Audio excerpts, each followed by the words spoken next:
Hello and welcome back to Archaeoscoop. Hello, Michelle. Hi, Mark. How you doing? I'm okay. I'm okay.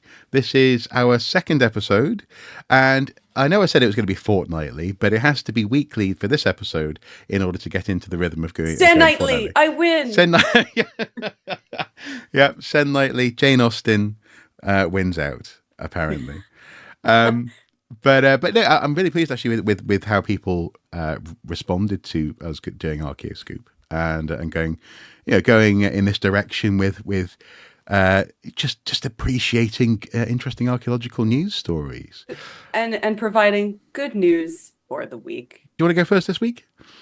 So I have two stories. Uh huh. One of them is very happy, and the other one is very interesting. So we'll go with the interesting one first. Okay. This one says archaeologists find evidence of some earliest humans in Scotland. Hmm.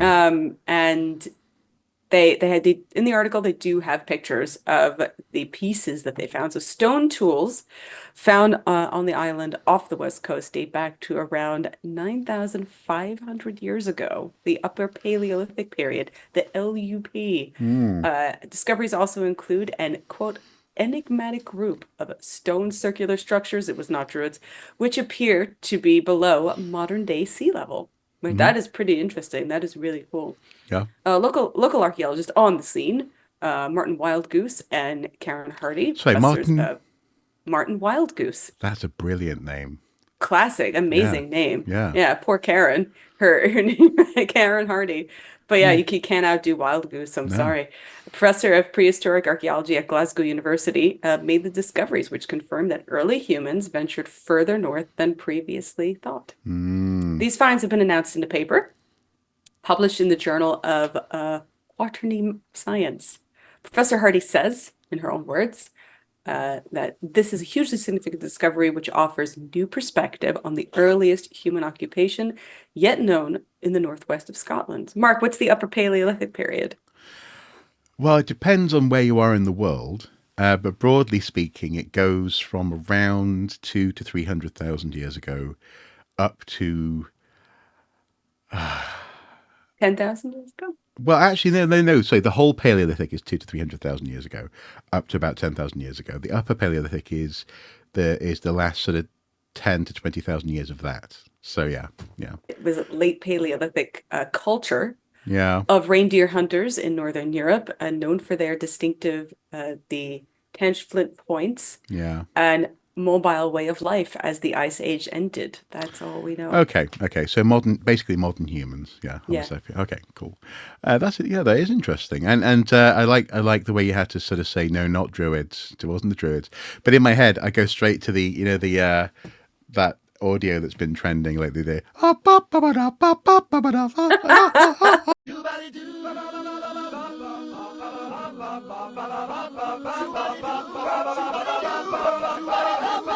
people worshipping at the altar, yeah, doing a pagan rituals, and then but there's a guy. It's like he's headbutting people, isn't he, into the river? It's a whole thing. Cool. Okay, grand. So stone tools in Scotland. Well, that extends people into Scotland in time. My first story of the week is actually a story that extends the existence of the Greek alphabet by centuries. Oh, Yeah, yes, I think I've heard a bit about this. Go yeah. on, tell Mark, tell. So this is in the in the Express, the article that I'm going to be linking to. The Greek alphabet, believed to have emerged around the 8th century BC, is now undergoing a major re-evaluation thanks to groundbreaking research. The writing system is derived from earlier Phoenician alphabet and is the earliest known alphabetic script to systematically write vowels as well as consonants. And in archaic and early classical times, the Greek alphabet existed in many local variants. However, by the end of the 4th century BC, Ionic-based Euclidean alphabet, Mr. Lovecraft would approve, made up of 24 letters from alpha to omega, had become the standard through the Greek-speaking world. And this was for a long time people presumed from the research that there was kind of like it just emerged. It was almost like described as a big. Oh, there you go. Actually, in the 1930s, prevailing theory was of an alphabetic bang. Like a big bang? Did they spell it out and then blow, go boom? Yeah, yeah. I don't They know. write boom in, in Phoenician. Yeah, boom with the vowels, man. Look at the vowels. Yeah, um, yeah. A malphabetic bang. I have to say, you went the less smutty route. I went straight there in my head to the other place. It was thought though that This is a children's program. the alphabet uh, just emerged in the 8th century. And swiftly developed and spread. However, new findings suggest a more gradual, and this actually makes sense, gradual evolution and dissemination, spreading of the alphabet. This has been confirmed through carbon dating, a key tool in archaeological research, says the Express. Fair enough. So it's revealed that the earliest Greek inscriptions found on pottery date back to the 9th or even 10th century BC, pushing its origins back by at least a century, if not a couple or even a few. And it's probably been a victim of, and this is probably applies actually. We're talking about Paleolithic and Upper Paleolithic. Some similar questions arise as to when writing actually begins, because in this instance, the age of Greek letters probably is a victim of the materials that it's written on. So if something's been written on organic material, less durable than pottery, for example, then it's unlikely to have survived. One of my favorite things about that, though, is that some of the earliest Greek text is people writing in the first person about a pot. So the pot saying, I am, or I belong to. I love it. This little pot going, hello. Oh no, Elden Ring PTSD Oh, yeah. showing up Yeah. again. Yeah. Yeah. I'm over here, mate. Yeah, I'm over here. Yeah. Don't smash the pot.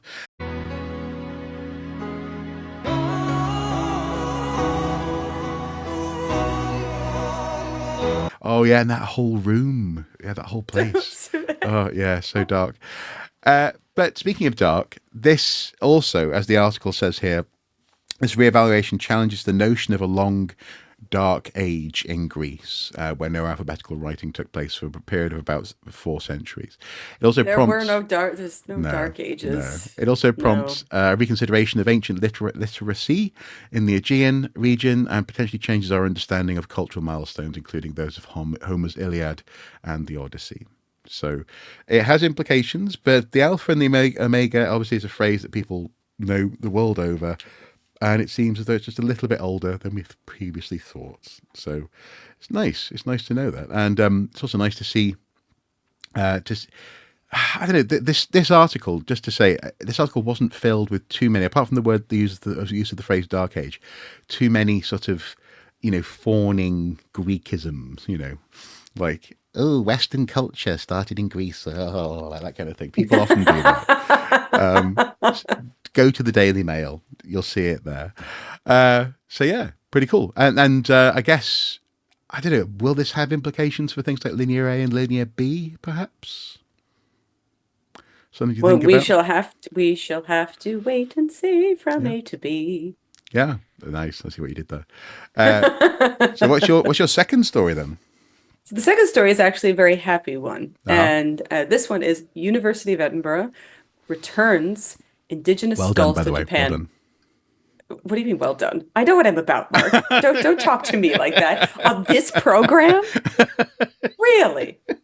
First of all, I'm Canadian, not American. We No, I understand. know. We know how to say Edinburgh. But Yeah, yeah, yes, we could talk about the etymology of the word burg, but yeah, that's what yeah, it is. yeah, Borough and burg are related, yes, and yeah. that this is But why it is pronounced that way. Suck it. So, yeah, University of Edinburgh returns indigenous skulls to Japan, and before anybody says anything, no, they were not stolen. no, They were not stolen. no, So this is why it's a happy story. yeah. So three skulls from Japan that were given to Edinburgh University in 1913 have been returned to the indigenous community where they originated. The Mm, remains of the Ainu people were held in the university's anatomy museum. mhm, Dr. Monroe lived and died among the Ainu while studying their culture in northern Japan, and that's why he inherited these skulls. He did mm, not take them; they were given to him as an honor.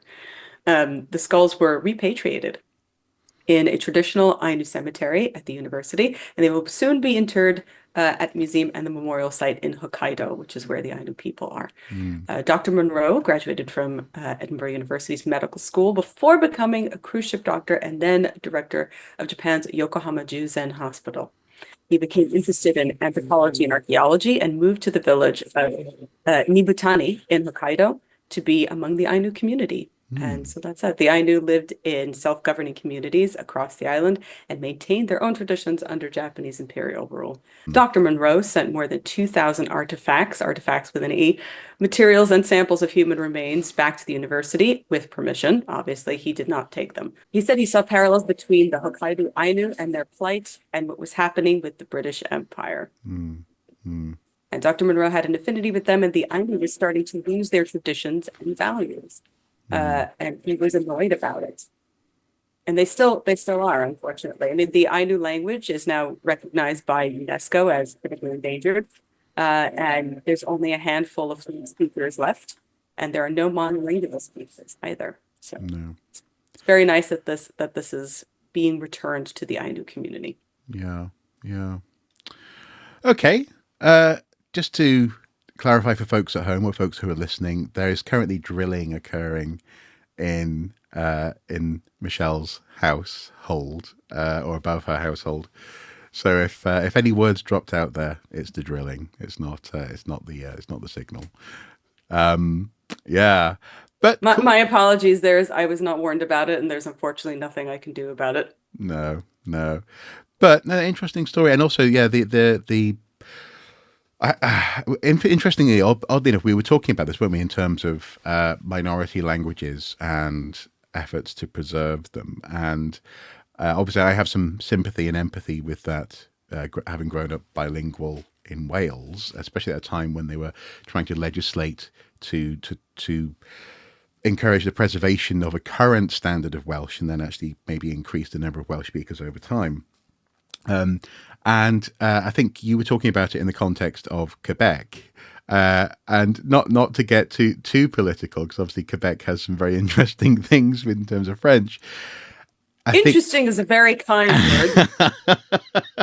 I think we both came to the conclusion that the best legislation and rules are ones that aren't punitive and actually encourage fun, but also encourage job opportunities and other things linked with language. So hopefully the Ainu language and community can develop that along those lines. Yeah. Yeah, what Mark is referring to is obviously there's we do have French here in Canada. It's not just here in Quebec. We have French in New Brunswick. There's Acadian French in Chiac. But I was speaking to several French linguists here, and many of them do agree that French will probably disappear here within the next 150 years. Yeah. I don't think it's going to be that soon, to be honest with you. But because of this, our government is constantly making new laws about people only speaking French or people only putting French on their signs without offering any incentive, right? So it's just as you said, if you want people to speak a language, you have to offer opportunities. You have to offer some kind of incentive in a modern context in order for people to show that language is valuable and not just as something, not just as something you speak at home. It is unfortunate that English has just railroaded everything as the global language. But if you want people to speak a different language, whatever that is, you have to, and we talked about this in the context of Irish, and that since 1923, it's been very difficult to revive Irish. However, in the early 2000s, there was a lot of movement to revive Irish. Now they have Teachie Cahir and other great Irish programming, and they've offered jobs in English, in Irish. So there's an incentive for young people, and now young people are learning Irish. So if you have an incentive and you have a clear path toward using that language in a context, there are lots of people now who are learning Japanese who would not otherwise learn Japanese because they want to go work in Japan, and you cannot do that without Japanese. It's not possible. You need to know at least business Japanese.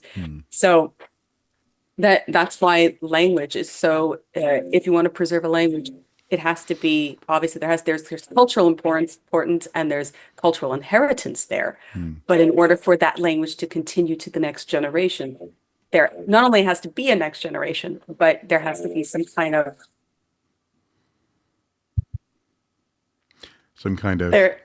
there has to be some.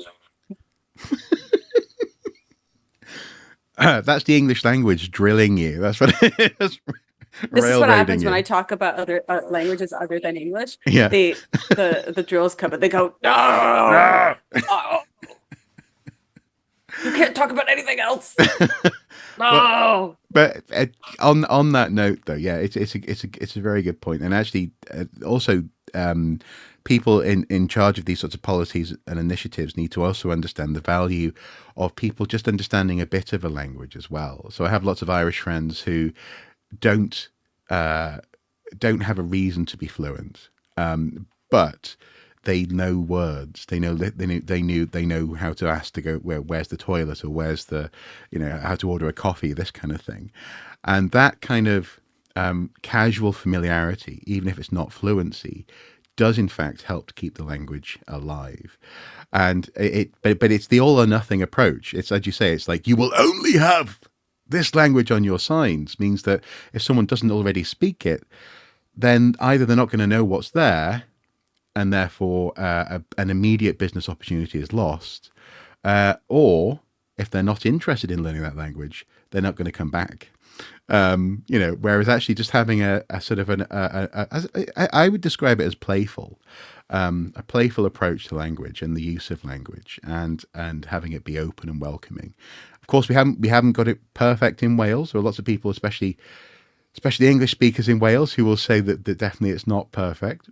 But I think there's been, broadly speaking, an approach that's useful. And yeah, I know we've talked about this for a little while, kids at home, but it just strikes me as it's interesting, these strategies that can be employed, and hopefully they can get it right in that case with what is undoubtedly a minority language in Japan. My story is actually, it's a follow-up piece. I'm going to link to both pieces.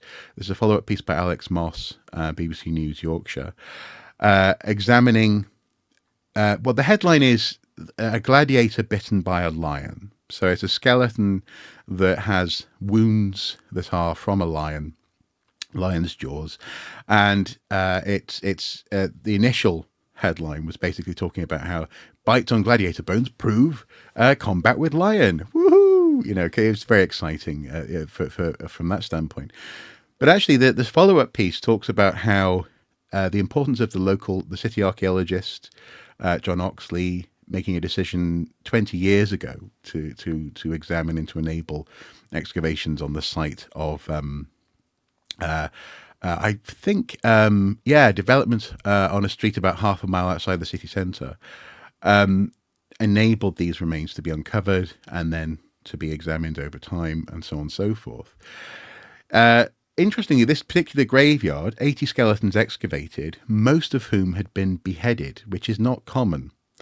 In Roman times, decapitation was a sort of like the full stop, or the exclamation mark in a gladiatorial battle.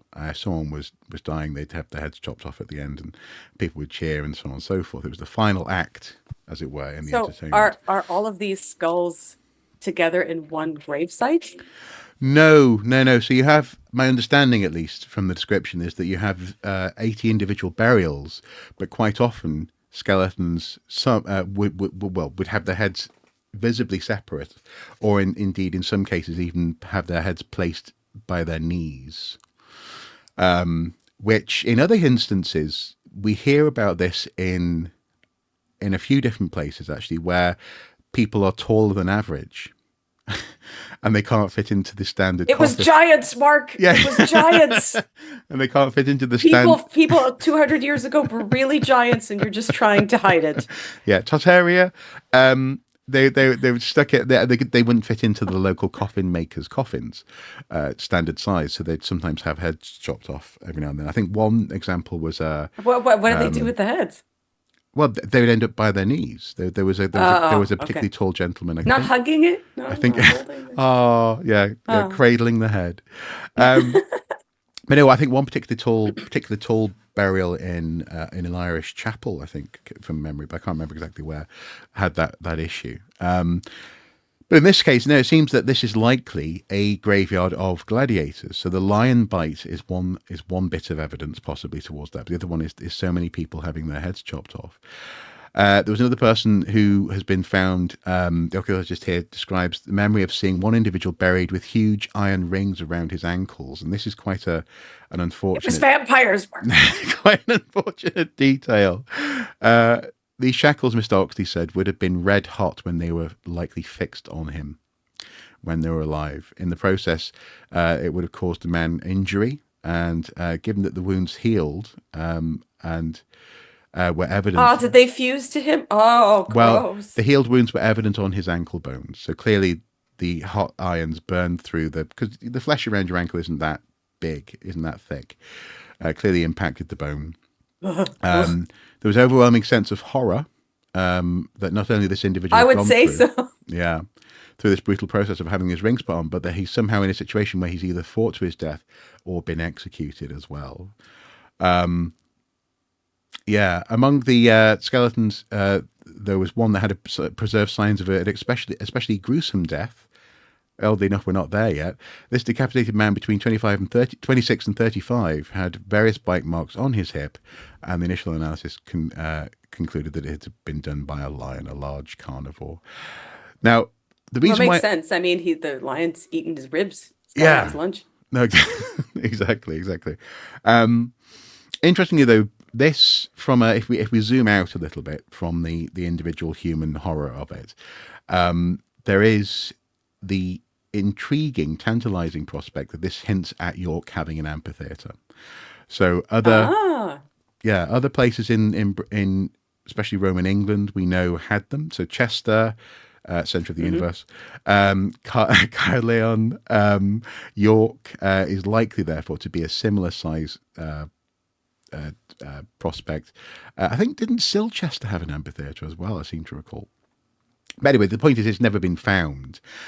And at the moment, they think it might be under the ruins of St. Mary's, or what's it called? St. Mary's Abbey. Basically, the Really? museum gardens area. So just outside, just over the river, just outside the city of Oh, York well, they'll today. never let you dig that up. No, no, and also just outside of what's it called? Just outside the octagonal tower, which was the Roman corner of York as well. So, Hmm. it all fits in terms of where they're buried. It all fits in terms of where they might have had an amphitheater, but it's unlikely ever to be proven because we've got medieval, and then modern museums, and then also actually King's Manor, which is a Tudor mansion on top of that as well. So, it's this annoying thing about having blooming people live in the same place for long Oh, periods of God, time. so annoying when I people mean, just build things. God. If only people just stop building that. It's like condo people coming in and like bulldozing. Oh, look at these shops, aren't they lovely? And then just bulldozing it for a condo unit that nobody wants. no, You go, actually, oh, but like the archaeology. I don't care about the archaeology. I want no. my dividends. Yeah, yeah. I want my museum. In this instance, though, can I tell you something? Uh-huh. Do you know what you call a a mound that is made up of repeated instances of occupation? I'm already groaning. Go on, Mark. It's a tell. Yeah. So you haven't even did the camera freeze? You didn't even respond. There was no reaction. You just It did not freeze. I'm just well adept at practicing indifference. yeah, yeah. So I will give you nothing. But yeah, so if it is literally one place of occupation, repeated occupation, it can actually literally build up a man-made, essentially human-made mound, which just looks like a hill, but it actually is lots and lots of people living in the same place. So in the case of places like York, though, that happened quite widely, quite flatly, and also flooding helps a lot as well when there's a big river nearby. Yeah. But yeah, the perils of people, you know. Is that why you say that archaeology tells us about the past? Yay! Woo! One of See, us, one of us. this Yeah. is why this is the thing. Oh, the You drilling. can only make puns Uh-huh. if you stay indifferent during the bad jokes. I see. Yeah, yeah. Whereas I have a disease. I let the pun out, and if it lands, then I sample the cringe. I'm like, oh yes, yes, give me more. You savor it, you Yeah, welter in it. yeah, yeah. Oh Delicious. yes, yeah, yeah. And the But, number, but that's really the best part is that the puns are always terrible. The best part is the reaction. yeah, And so yeah, if you just don't give a reaction, yeah. you rob them of that joy and then you glean that joy yourself. You do, You just go, ha ha ha ha ha. No, I give you nothing.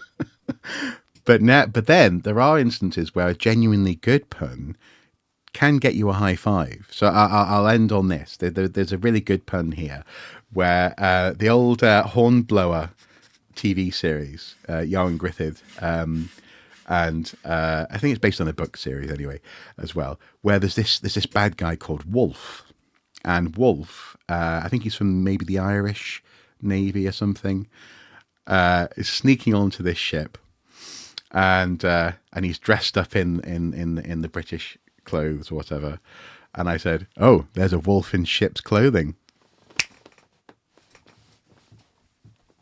I got a high five. I got a high five. I'm very glad you got a high five, Mark. You had to be there. You had to be there. You'd have high fived. I might have done. Honestly, that's not a bad one. I just practice indifference very well. Yeah, exactly. Yeah. I also have a naturally downturned mouth, so if I'm not actively smiling, my mouth just goes all the Oh, time. okay, okay, okay. Well, that So that it's great. It's great though for making people feel like, oh, did I say something wrong? Just stand there and go. oh dear. Well, folks, that's been our second episode. Hopefully, as I say, the drilling hasn't been too annoying. It's been fine, I think. But just I know that Michelle's clearly a little bit conscious of it. But yeah, until next time, do let us know about any news stories that you might want us to take a look at. Comment below, get in touch, send them our way, and we may well include them. Any final salutations, Michelle? Join us next time for our Senightly series in Archaeoscoop episode 3. We're redefining Senite. Or as other people have liked to make it, a Twenite. Twenite. Oh, A Twenite. That's not a real word. no. No. But what would it be 20 nights? A Twenite, yeah. Yeah, I think so. A Twanita. So it would be 20 nights. Yeah. Yeah. I don't encourage the use of this word. Do not use it. Thank you. Goodbye. Bye-bye.